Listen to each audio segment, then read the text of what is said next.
from? Is your account? It'll be on my page or Fantasy and Frames. So you can retweet on Fantasy and Frames right now. My page and my John McGlynn 75 page. So you can retweet it there. Everybody, here we go. We are talking. We had the quarterbacks earlier with Aaron Soslowski, Colin Tammany helped us out with some running backs. We got a tight end guy now. Coop A Fiasco, Andrew Cooper with JT here with me, talking about some tight ends. Now, this tight ends are not just a four horse race. There's, as you can see, last couple of years, there's been a couple tight ends just popping up that are surprising everybody. It's going to be a trend that this year people may not think it's a deep class. It's not just one guy. It's more than a one horse race. So we got the guy right guy here to talk about it. So, Coop, tell everybody where you can find you at, what you got going on in the fantasy football world, all that kind of stuff. Yeah, for sure. You can find me on Twitter right here at Coop A Fiasco. All my content lives on Fantasy Alarm these days, full time over there. So you can check that all out. I'm finishing up. I just said I was going to write an article on every single team for free agency, what I think is going to happen, contracts, the whole deal.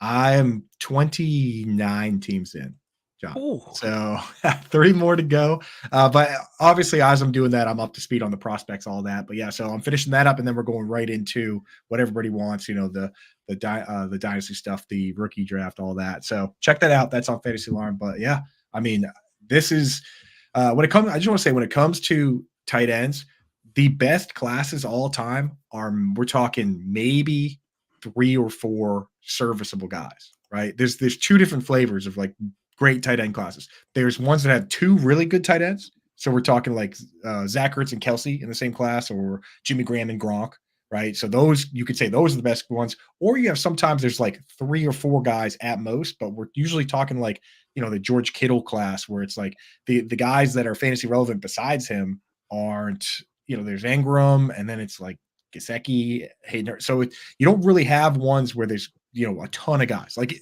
if the class from last year, if all these guys hit and they're all good, Musgrave, Mayer, Laporta, Kincaid, that would be considered the best fantasy tight end class of all time. Yeah, it's super impressive. Super impressive. Toronto Dave, what's up, brother? This guy's on every show. Every time I go somewhere, Toronto Dave chimes in. Awesome. Toronto Dave, thanks for chiming in here, man. Thanks for joining us. So JT was at the combine, but he was, sitting in the seats, having a good time, eating some popcorn, some beers with the family, kind of stuff like that. But, who do you think the media day? Which tight ends do you think had the best media day interactions with the press? Yeah, I checked that. I checked out a lot of the interviews. I talked to some people I know, and the thing with that is that in the interviews with the actual coaches, they want to know who knows what, and in the media, they just want to see how you handle yourself. And from what I heard and what I saw, Trey Knox, and it helps that he has a communications degree, right? And he wants to get into broadcasting. But you just see the way he talks about, he was serious when he was supposed to be serious. He could joke around when they wanted to joke around. He's talking about Michael Jordan versus LeBron James, right? And Dustin in the chat, he was at the combine. He was one of the people that mentioned Trey Knox to me, specifically, how cool he was with the LeBron's, the Jordan LeBron stuff. And he was able to articulate himself. Whereas, some other guys out there, not to point fingers, but Dustin and a couple people mentioned that Cade Stover was a little cagey, didn't respond well to some questions that were kind of half jokes. Like somebody brought up Michigan. He's an Ohio State guy, and he didn't respond well to that. So I kind of like to see who knows how to handle themselves and who can have a little patience in talking to strangers in a kind of a bright light situation, There's your boy right there, Dustin Lodke, jumping in, saying, my guys. Dustin, I texted you. Dustin's not too far from my house either. I texted him. I said, hey, good job on the questions. Good job on everything. You did a good job at the combine. Nice work as usual. So, nice seeing him. Nice hearing all this stuff. Sure. So we said, who ran the fastest 40 time? We've already tipped on that a little bit, but who's your boy? I mean, Devin Culp ran the fastest 40, and and we'll get into this, I'm sure. But with guys like that, the question is, can he be an every down tight end? Because he is kind of a converted wide receiver, right? So you look at it and you're like, okay, he ran a 4.47, right? And then some people look at Johnny Wilson, who's a wide receiver who's 6'7", weighs the same as Devin Culp, and they say, okay, well, what's the difference between these two guys? Why is Devin Culp going to get the slot snaps and be that guy? So he did run the fastest 40. Nobody else really ran like a number that I love. But yeah, I mean, 4.47 is great. I mean, that honestly, that's up there in terms of the best all time. Like Evan Engram, as far Yeah. as like guys that carried on 4.42, right? But then you got Kyle Pitts 4.49. It's a pro day adjusted, but like that's up there, man. George Kittle 4.52. Chiga Conquo, Noah Fant 4.5 ranges. So 4.47 is cooking.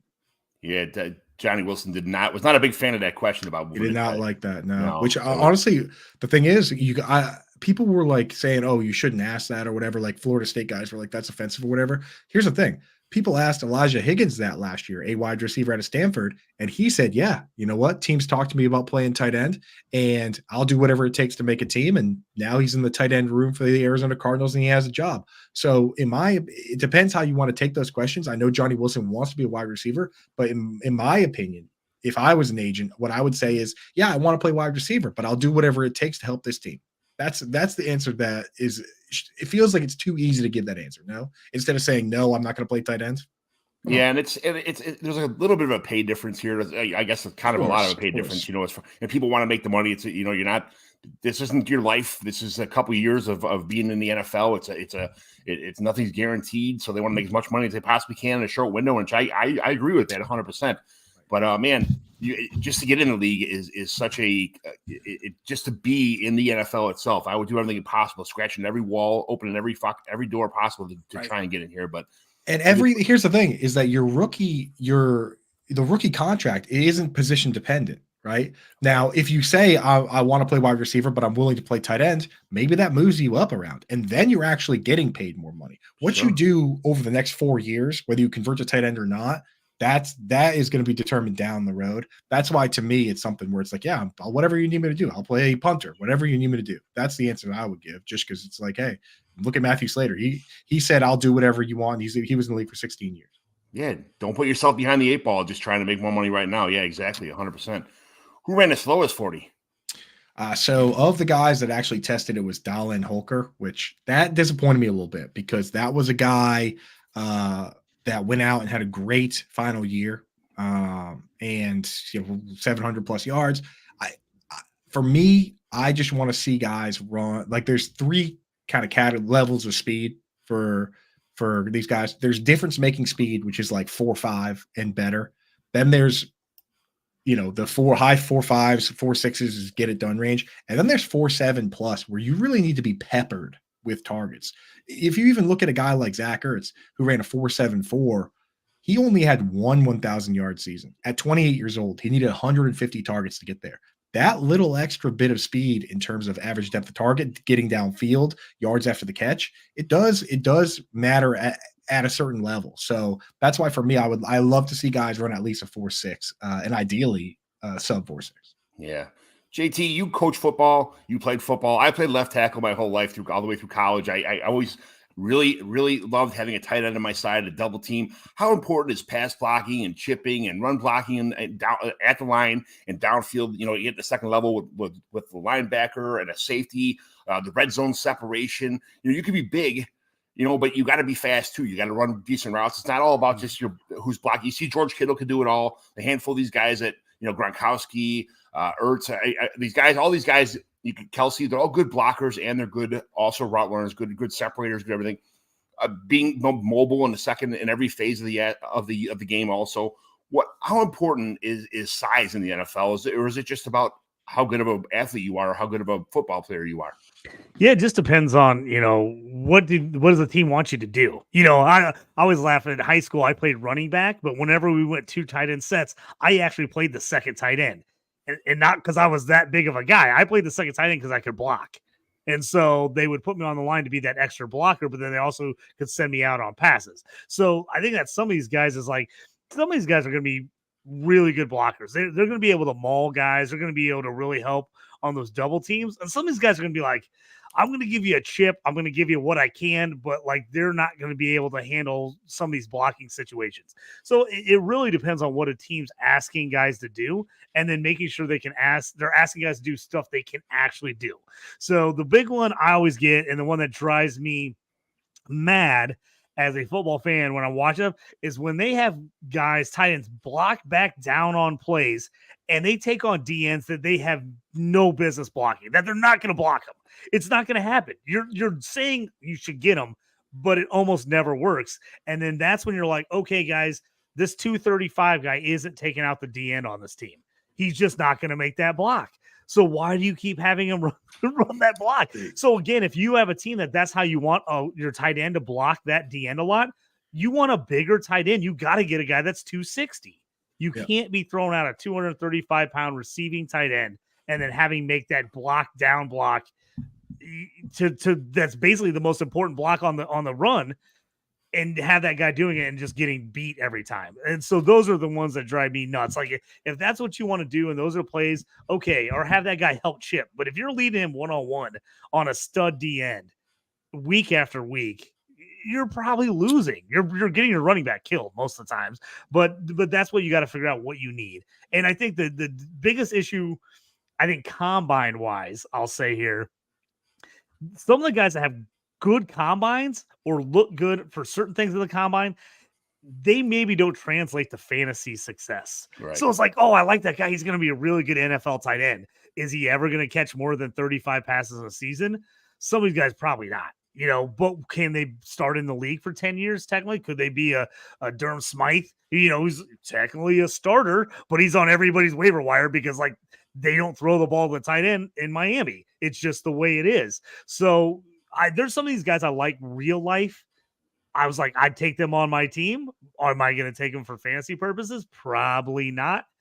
So that's where you have to kind of find the difference, I think, a little more at this position than other positions on what is actually good in a guy that's going to make a team and be a fairly high draft pick and a guy who is going to be fantasy relevant. And this is why I always bring up Brenton Strange last year from Penn State. So second round pick, no one saw second round pick coming, but everybody liked his size, his speed, the way he blocked. But with Evan Ingram, you're like, he's never going to see the ball. He's going to be a second block. He's going to be a sixth lineman basically almost all the time. And maybe he gets a dump off here and there. Is he a good player? Yes. But is he going to be a good fantasy player? No. And is he ever going to be? Yeah, who knows? And I'm shocked how many people still like those guys in fantasy. Like I saw with Drew Sample when he went in the second round too. And that's our job to identify who's going to be those guys and who's not, right? And so you have the different layers where it's like on one side, these guys are going to be blocking tight ends. We want them out. On the other side, though, as you mentioned, you have the guys that could end up being part-time guys. Like Mike Gesicki did exactly what you described last year in the game against the Raiders. They asked him to even just chip on Max Crosby and ended up being a game-ending safety, right? Yeah. So it's like you have to find out who is going to be on the field enough to be fantasy relevant. And what I find is that in the 250 weight range, that's where you have guys that can be true two-way tight ends. It doesn't 260 ideal for blocking, but George Kittle's 250, Dallas Goedert is in that range too, like 250 to 260. Then you could be a two-way tight end.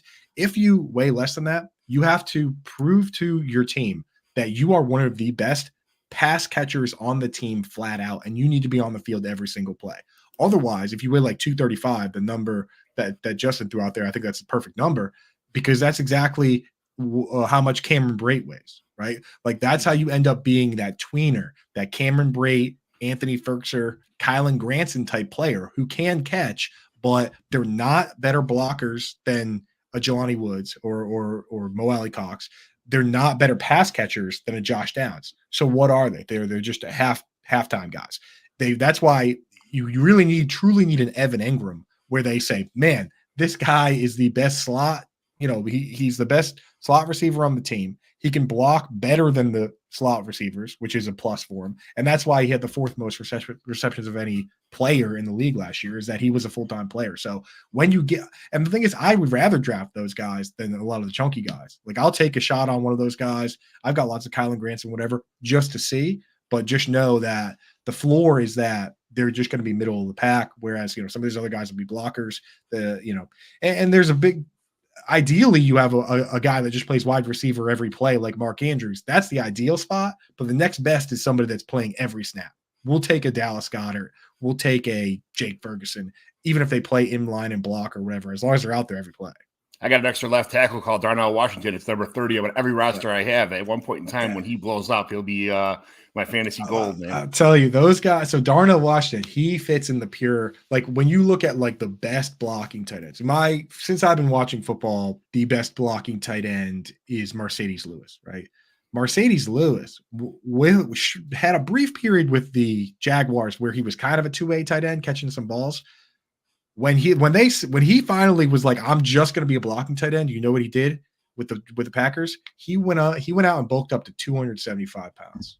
So 6'6", 275, man, which the pass catching went out the window, but now that guy is gotten contracts until he's 40 years old because it's a valuable spot. So Darnell Washington, at a certain point, he's going to have to decide whether he's going to be 6'7", because right now he's 6'7", 266 or something like that. If he's going to be 6'7", 280 and just be like an extra offensive lineman, or if he's going to try and slim down and be a Kyle Pitts or something like that, which according to some of the guys I've talked to, like Brandon Huffman, there have been people all along the way saying, hey, your meal ticket is offensive line. So we'll have to see with a guy like that. But I mean, the way he can move for his size is crazy. It scares me a little bit because Brock Bowers is a really good downfield blocker, but I've seen him take on some bigger players on the defensive line and, trying to pick up blitzes and getting rolled. So, I mean, not that it scares me because he's going to be a generational talent, so he's going to be a good player, I'm sure. But I mean, it's just in the tea leaves how good the guy is. You can see, I mean, his film is absolutely fantastic. But I think he needs to be.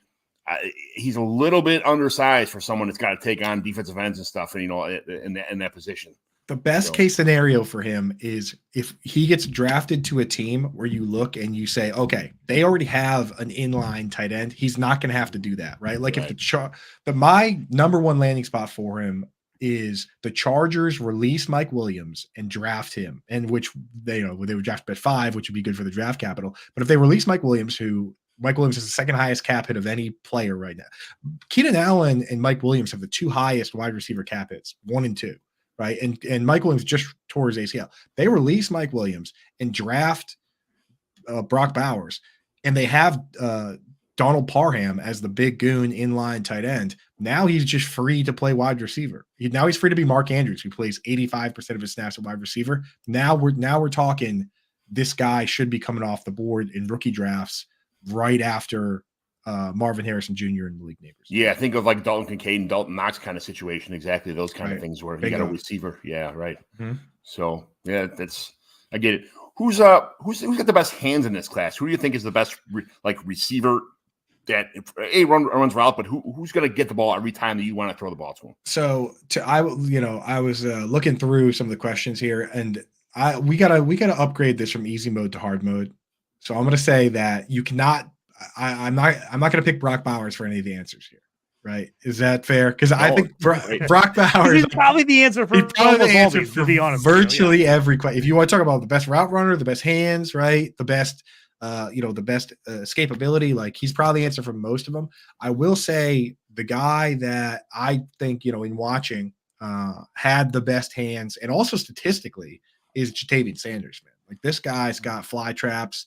And he actually on 67 targets, which is top 6 of all tight ends last year in school, he didn't drop a single ball, not one. So, and his contested catch numbers are good. So Ja'Tavion Sanders to me is a guy that's what's going to, because you look at the stats, you look at the raw talent, that's the difference maker. That's why the people love him on film, is that it doesn't matter if you're on him. It doesn't matter if you're off him. It doesn't matter if the ball is in the wrong spot. Like he just gets it.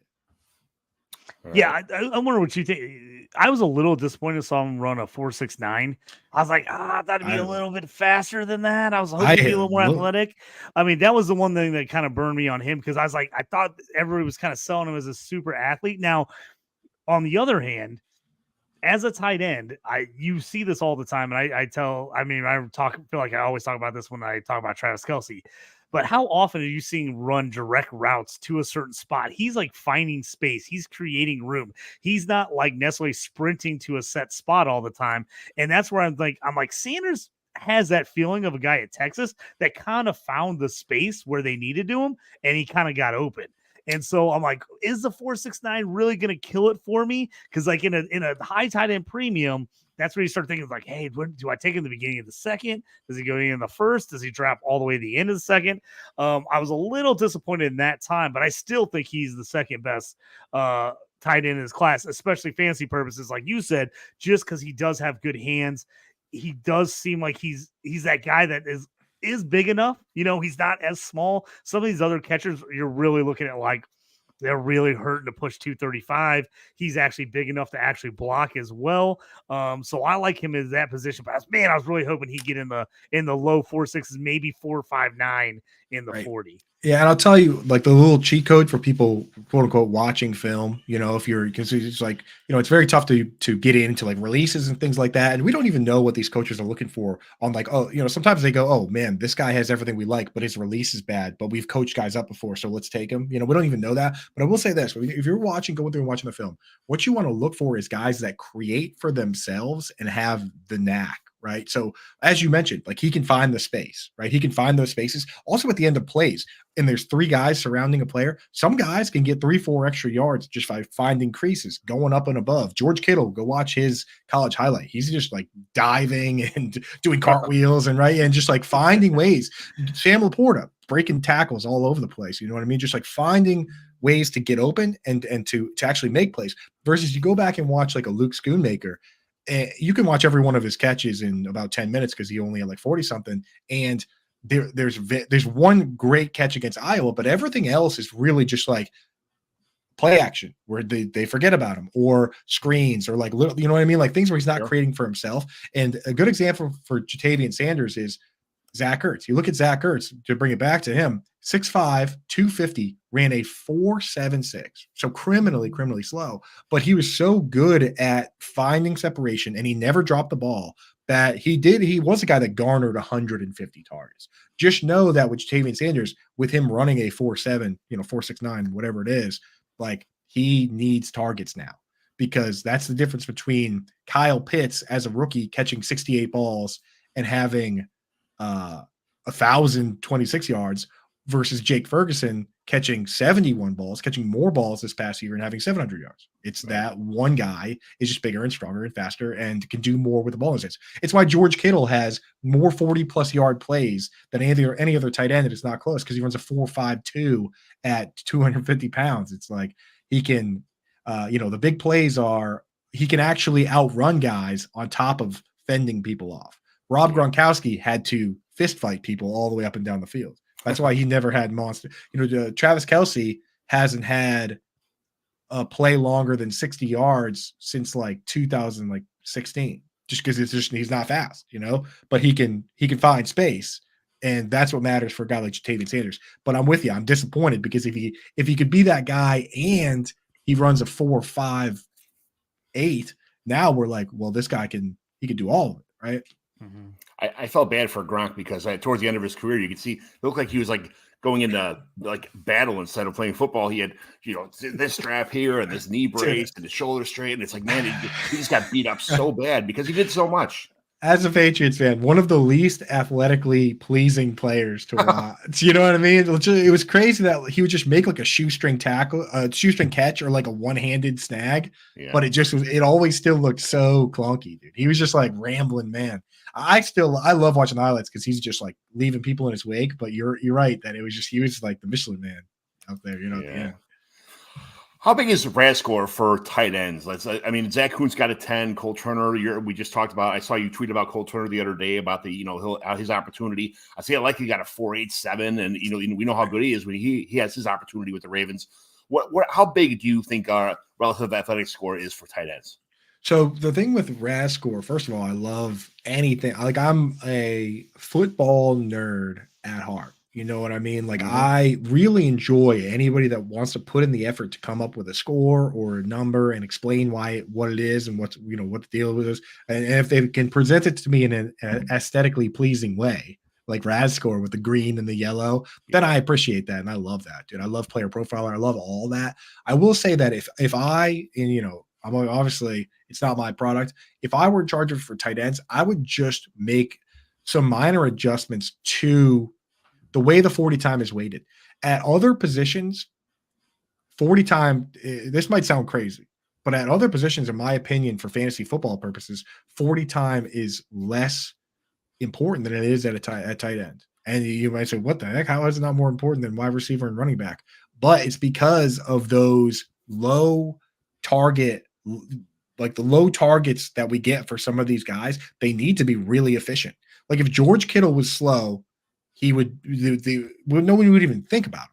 Right? But the fact that he can break off big chunk plays and turn a 30-yard play into a 70-yard play, he's the only tight end that has multiple 70-plus yard plays. He has multiple 80-plus yard plays, right? Like that is such a key difference maker that what I would do is I would just crank up the dial for guys that run like a 4.4 or a 4, or low 4.5, and I would dial it back for guys that run in like the 4.6 ranges, which, because you look at it and it's like, they come out and say this year that, who was it this year that had like the crazy RAS scores? Theo Johnson. Yeah, Theo Johnson. Yep. And we like Theo Johnson, but when I talk about difference making speed, he ran what? He ran a 4.65.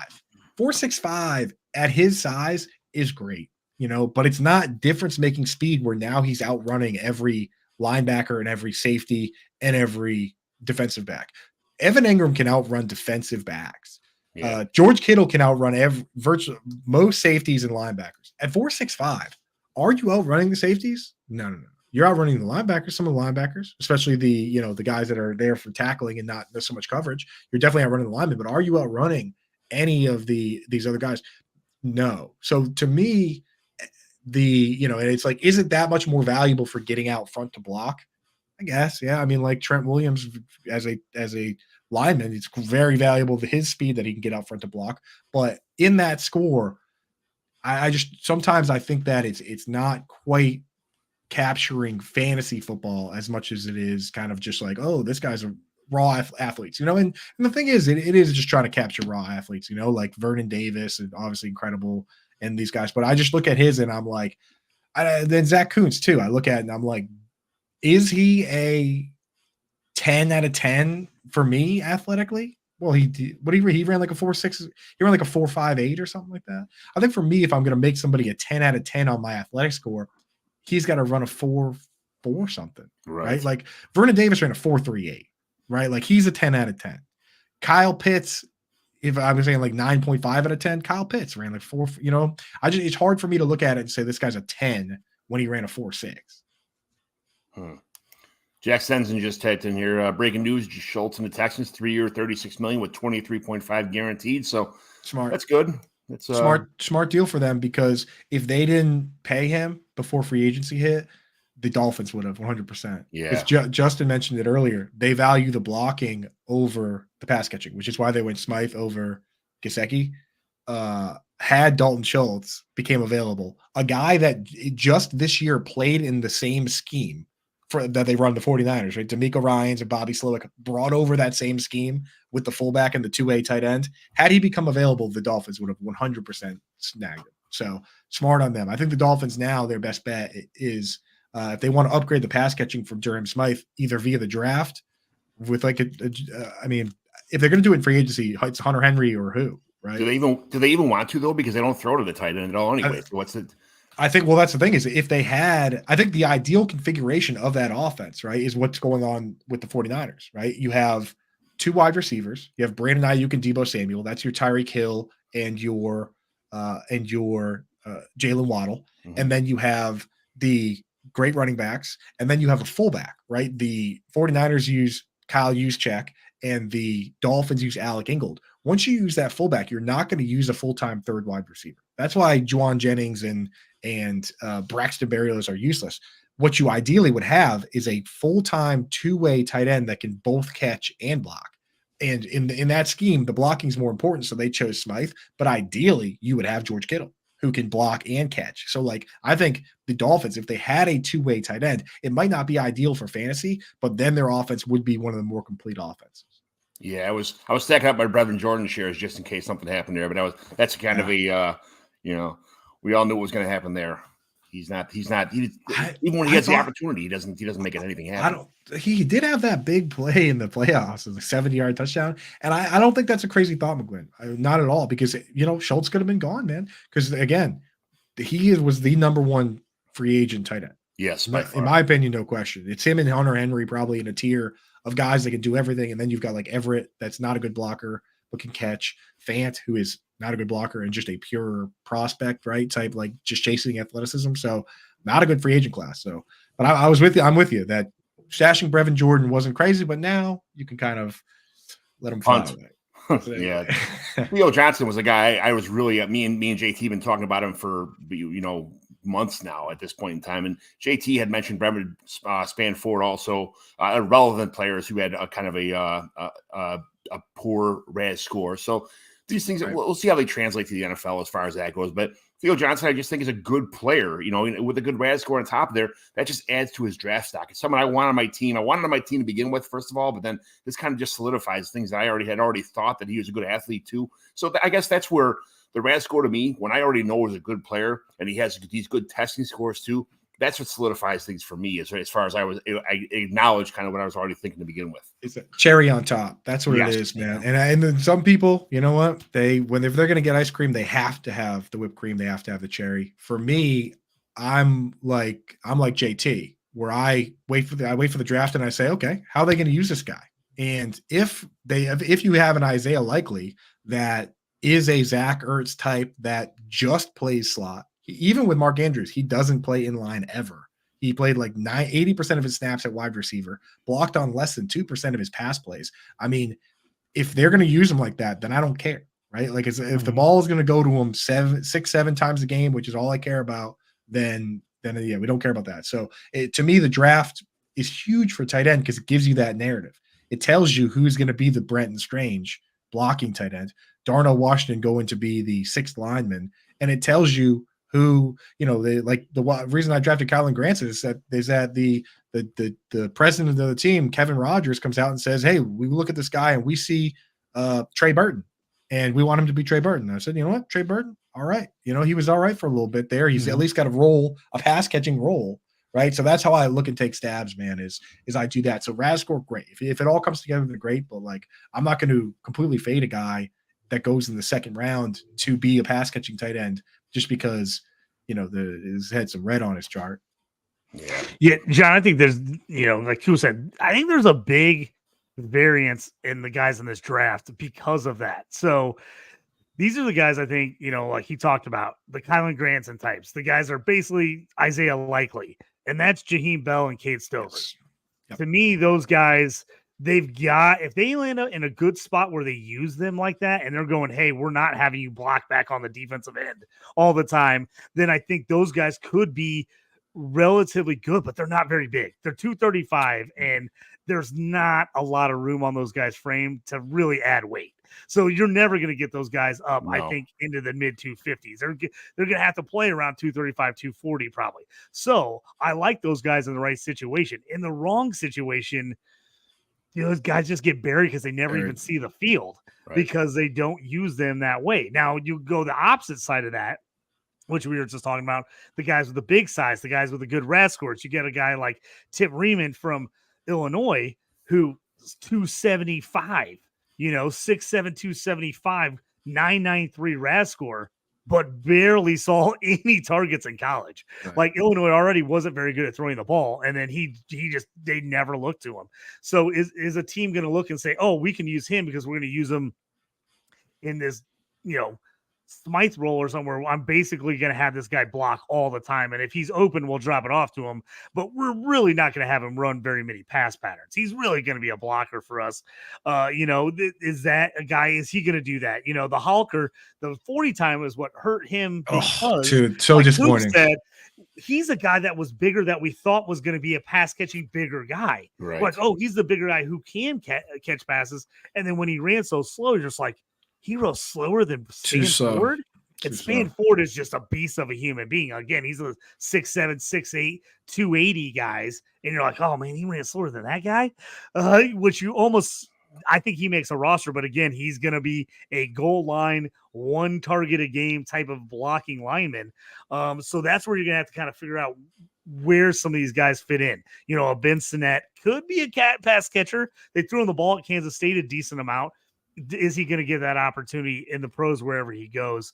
And that's where we're like, oh man, these landing spots are going to be so huge for the tight ends, because it is going to be a guy who, depending on where you see him land, you're going to go, oh, he's just going to be a block for him. Or they're going to be like, oh, that guy is going to be, he might technically be the backup tight end. He might only play 45% of snaps or 50% of snaps, but he's going to run a pass finder every time he's out there. And we forget like that these guys, their expectations are not the same as ours. Like Tip Ryman and Brevin Spanford, they would love to be Michael Pruitt, right? Like Michael Pruitt's a millionaire, right? Like he's rich, dude. You know what I mean? Like that, like you know, you ask some of these guys that they asked Amir Abdullah if he was going to be James White, and he's like, James White is a gold-plated name in this league. You know, almost was a Super Bowl MVP. He's like, I'm just trying to help a team. He's like, let's start there, right? Like some of these guys, you have to sit back and say, okay, like Jaheim Bell, we get really excited because we want to get excited. We want to make somebody our tight end too, right?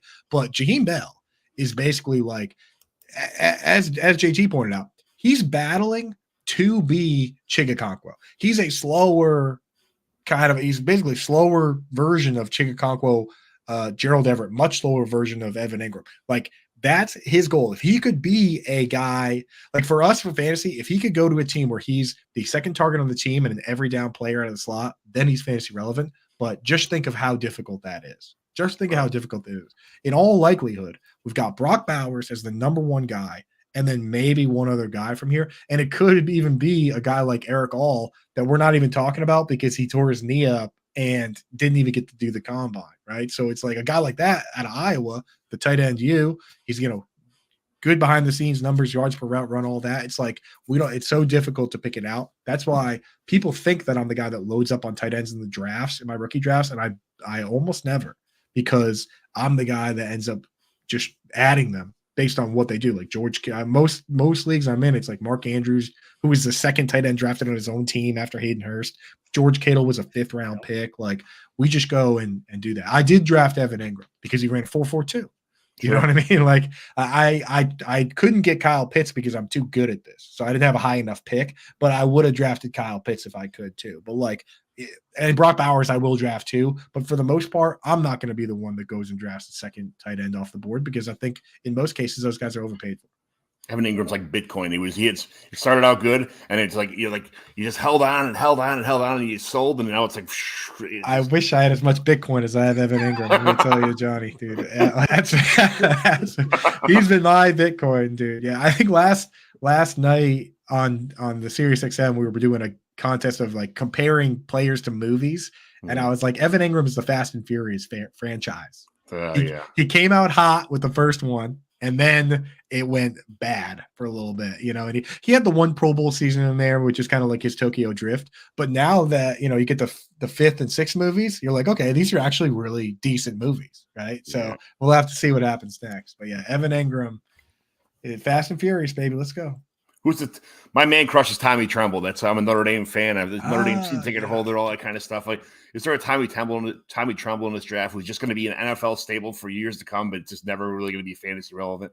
Tommy Tremble, man, it's like Notre Dame, boom, checklist of like the school that people love guys from. Great name, right? And he also throws a hurdle out there every once in a while, which how are you not going to love a good hurdle, right? He also gets care. Every once in a while he gets a little handoff too. That's his first touchdown was that. Yeah, he didn't have a receiving touchdown until last year.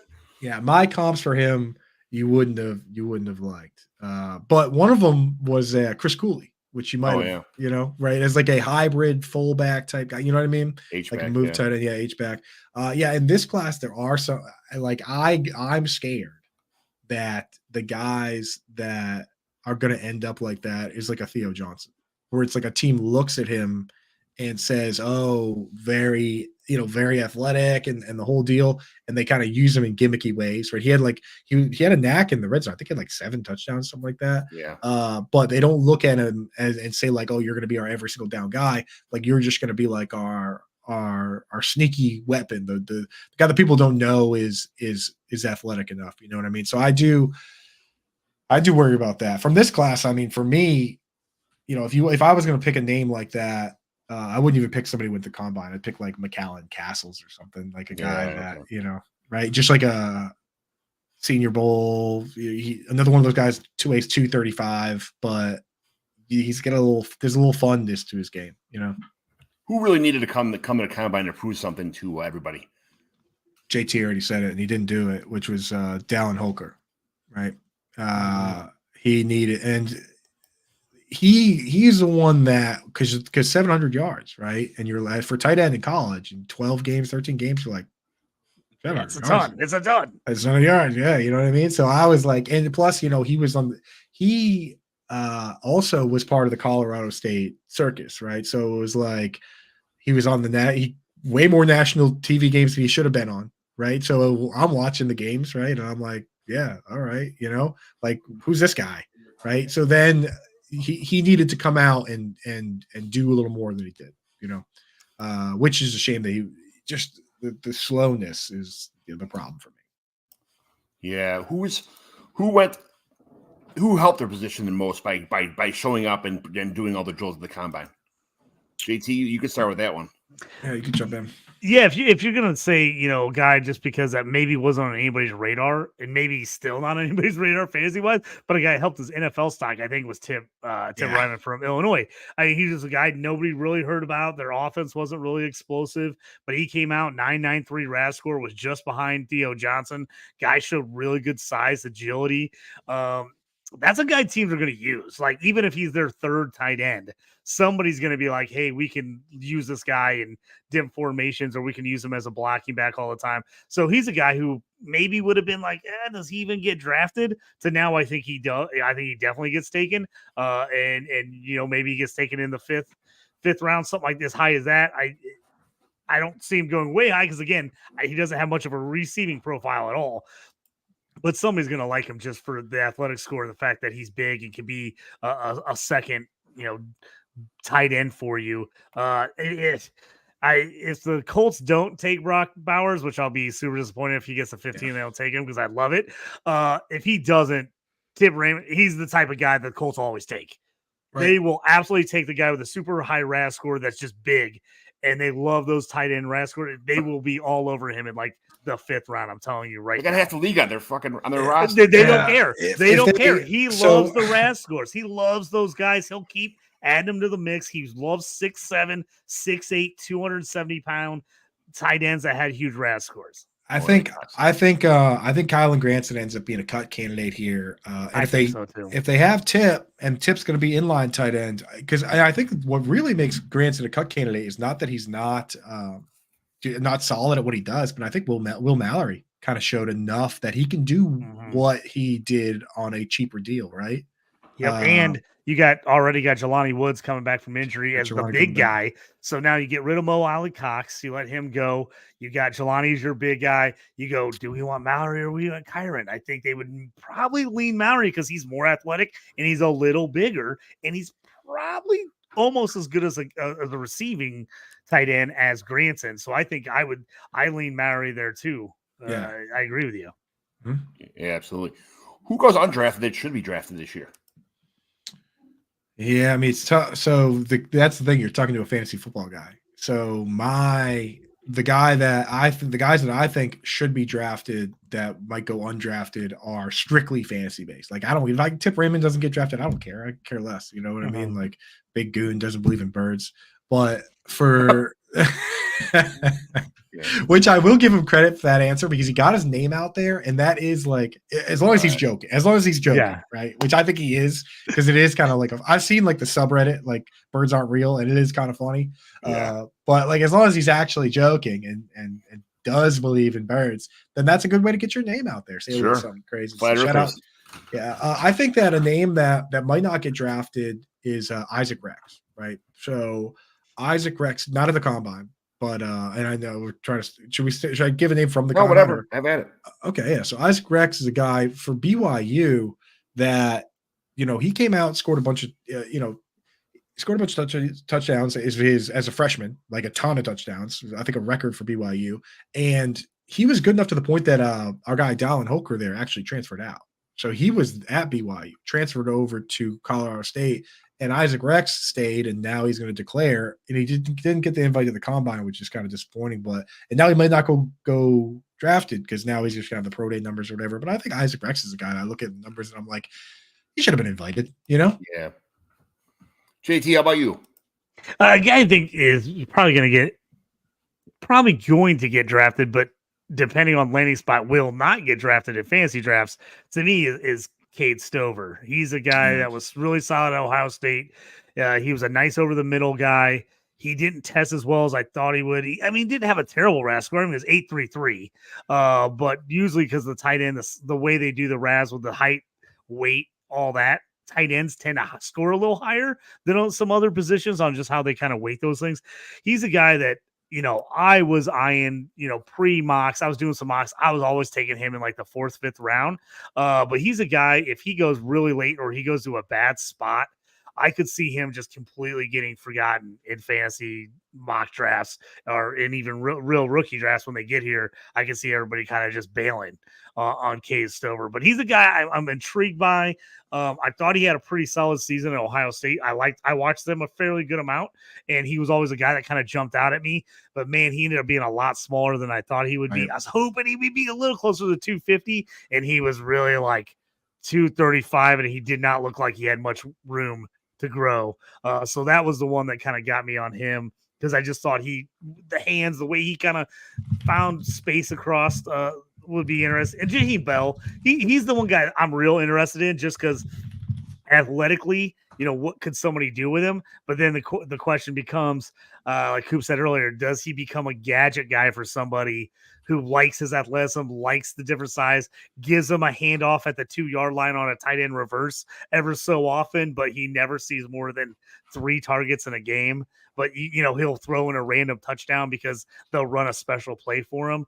That's where I'm like a little worried about him because I liked what I saw at Florida State. I'm just not sure an NFL team's going to like him enough to get him in the lineup all the time. Yeah, that's where I fall too, man. That's where I fall. I'm going to have a group. I have Brock Bowers is in a tier of his own. Then I'll have a group of guys where I just say, hey, I'm interested. If they go to I need the right draft capital, right? I need the right narrative of the draft, right? Like when I look at it and say, okay, like one thing that people kind of ignore for draft narrative is like, what order did these guys get picked in that have similar skill sets? Like when I watch big, tall split ends and I see Michael Pittman go here and T. Higgins go here, and then 5, like way down, Marvin Mims goes here. I go, Marvin Mims isn't in the same class as these guys. No, not Marvin Mims.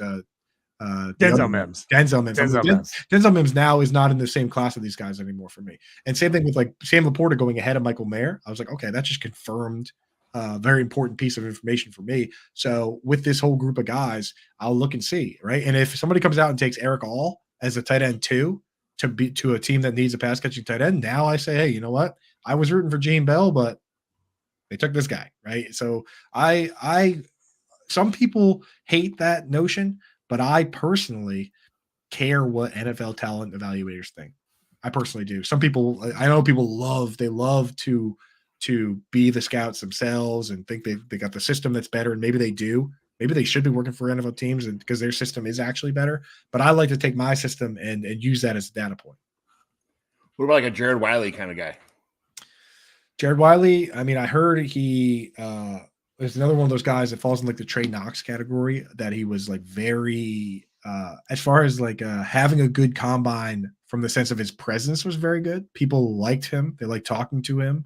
They thought he was a very smart guy, and he didn't do anything that landed him into a glaring category. You know what I mean? Like he did everything he needed to do, but it would have been nice if he stood out in a way. He just did. To me, as somebody who was not at the combine and was kind of watching the drills, he didn't quite stand out. Yeah, he just seemed like someone to me that could be like a sleeper, kind of just more of a receiver than inline blocker kind of guy that could be fantasy relevant. So that's more of a fantasy guy than an NFL guy for us.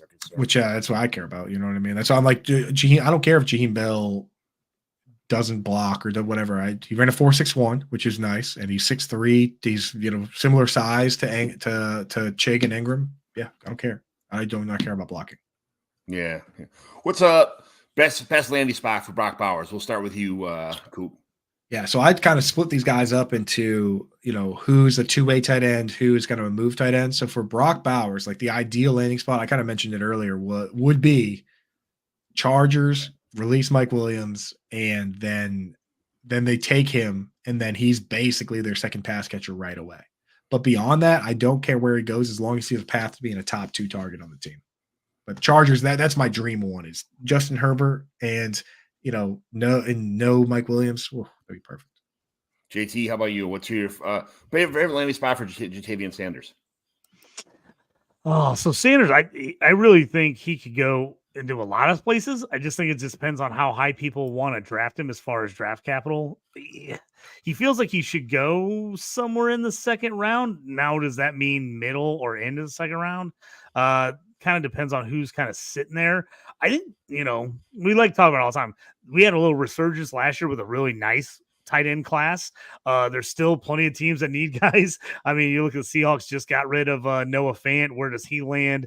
The Bengals have really needed tight end help. I've seen a lot of people say they think that Bowers goes there. Maybe if he doesn't get to them at 18, he goes at 5 or he goes at 15 to the Colts. For me as a Colts fan, that's just me being selfish. I just want to see Bowers in a Colts uniform because I think he's awesome. I do think the Chargers is an absolutely phenomenal fantasy landing spot. I would love to see him there. But I can see someone like the Bengals going against Sanders like later in the second round. I could see them kind of leaning into that as they've really had a problem getting a tight end and really sticking them. They've had all right guys. Guys have been okay. They've been playable, but no one they're really excited about. I could see that happening. I was trying to think of another spot that maybe was tight end that they really could use a tight end. That was kind of my top one. The Panthers, they need some weapons. Does Sanders fall to them? How high is he on their list? They need wideouts. Everybody knows they need wideouts. Careful with that Tommy Tremble slander, man. Yeah. But it's like I said, you got a guy like Tremble, so you already got your blocking guy. Do you go get a Sanders? Maybe do they go get a Jaheim Bell, a guy they think, okay, we can put more in the slot. But I think Sanders, I think that's kind of a decent spot to me. If I'm thinking, I'm like, I could see him hitting up the Bengals somewhere in there. And for fantasy wise, I think that'd be a nice landing spot because it should continue to be a good offense for plenty of time. So I wouldn't hate that one for him. Yeah, I'm gonna go Theo Johnson to the Dolphins is what I would want in this draft to have. See, I like it. I think that would be a good mix. I like that. I think that'd be a good spot for him. See, I divide because like real life landing spots are different than fantasy. Sure. And I kind of split the teams into who needs a 2-way tight end versus who doesn't. And like a lot of if you use 3 wide receivers, you want a 2-way tight end. And the reason being, you don't want the situation where you have to bring in a second blocking tight end, and then you're either taking out your pass catching tight end or you're taking out your slot receiver. So those teams need the 2-way tight end. And if you use a fullback, you need a 2-way tight end too. Sure. Because you run into the same problem where it's like now we're rotating the guys all over the place. It just messes the whole thing up. So like Dolphins, Colts, because I love Josh Downs. I don't know about you.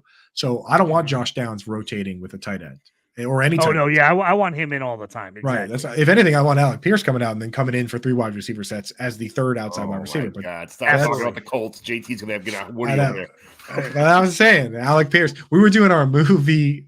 I just said we were doing the movies on the show, and if you're an Alec Pierce fan, you might want to cover your ears. I called him All Quiet on the Western Front. Oh no, JT! You think said that the Richardson and him is going to be just the best combination? Could be. I mean, on paper, he's big, he's fast. Like, sure.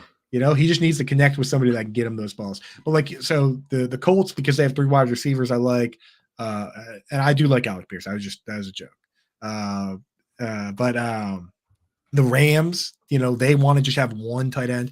And now the Saints with his name escapes me. They just brought Clint Kubiak. They just brought him over, right? They're going to want to do something like that, which sucks for Juwan Johnson. Like that's he's just doesn't fit for that. But then for slot tight ends, like you said, like the Commanders with Cliff Kingsbury, Zach Ertz out of the slot, right? Jatavian Sanders could be Zach Ertz for Cliff Kingsbury, and Zach Ertz was playing a ton of slot, and he was averaging 6.5 targets a game for Kingsbury, even after 30 years old. So a spot like that, Bengals, Patriots, Jets, One of the Jets aren't they're going to have trouble getting a second wide receiver. Why not go out and get a pass catching tight end? You'll have Conklin in line and a Gene Bell. See, I like that. I think the Jets is smart. I think the Jets would be a nice spot for one of these guys. It's just say, you know what, you're just going to be our big slot and be, Eric Decker or Evan Ingram, and you just stay out there.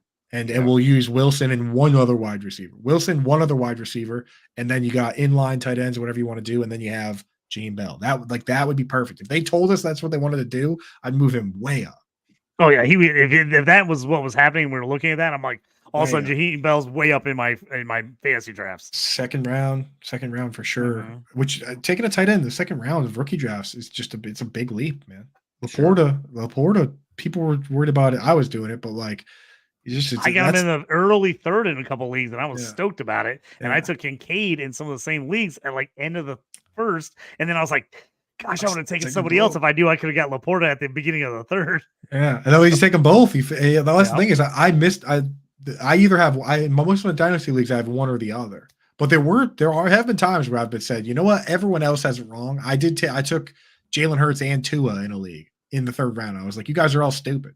I was like, either I'm crazy wrong and I'm wasting capital, or you guys are all wrong. And sometimes that happens. So I don't know. But yeah, with this class, I need to see something, because that's where all the running backs are going to go in the second round, because so many wide receivers. So it's just going to be really tough to pull the trigger on that second tight end. I wouldn't be surprised if Bowers is a first round pick and no tight end goes until the third. Man, we just had the Fantasy and Frames rookie draft probably I think it was last week. And literally, I think 9 of the 12 spots were running backs. It was littered with running backs. Second round, yeah, right. Yeah, it was crazy. And I got a lot of second and third round picks, so I'm kind of happy to hear see those landing spots kind of change. But running backs weren't going until the third round, like a couple months, like a month and a half ago. Now they're all starting to like move back into the second round, and it's good. They're all there's a lot of we'll talk about. We just talked about running backs. Just talked about tight ends here, but we get off. I got to stop with the squirrel stuff and stay on task here. But last. Surprise landing spot of a sleeper that we didn't mention yet. That we didn't so I mean, I pulled guys, I pulled Isaac Rex out. I pulled McAllen Castles. I mean, I guess, dude, a name we haven't mentioned, Mason Taylor. Taylor from LSU, right? Yeah, these are probably gonna be practice squad fodder at best, as far as that goes. But yeah, that's what I'm saying. Like. If we're talking about fantasy relevant, I think that you have to look at, and we didn't talk about him much. We mentioned him kind of, but like you have to look at Devin Cole and ask yourself, what if somebody wants to just take a shot on the speed? And now we've got a guy that, because he converted wide receiver, right? And he was behind at Washington. He was behind.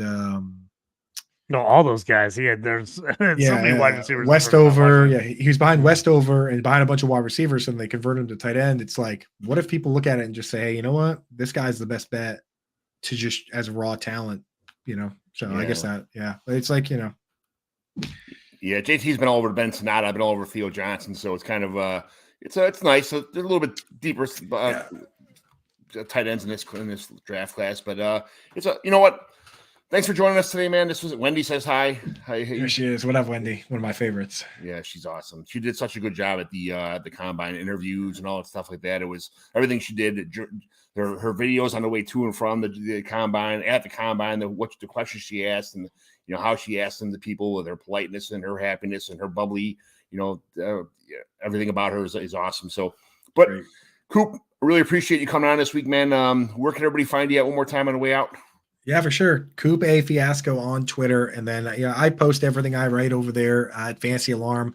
I got shows every Wednesday and Friday at 1:00. The Wednesday show, I have a guest. Friday is usually just a solo show where I just say everything I feel like saying. So that's where you can find my stuff. Check it out, man. JT. Yep, you can find me on shows with you all the time. I'm over at JT Orange. You can check out my show, The Stew with JT Brew. All kinds of stuff over there as well. JT John McGlynn 75 on X. You find the Dynasty Evaluation. I do commissioner stuff for Fantrax, and that's just I just opened up my YouTube channel, Dynasty Evaluation. So feel free to subscribe to that if you want. But really appreciate you guys It's some really talented guests today. We got one more. We got wide receivers coming up next. But Coop, thanks for taking some time out of the day to talk tight ends with us. It really means a lot. Much Cheers, guys. appreciated. Thanks for having me, man. Love Fantasy and Frames. What a crew. Yes, awesome. We got pretty lucky to land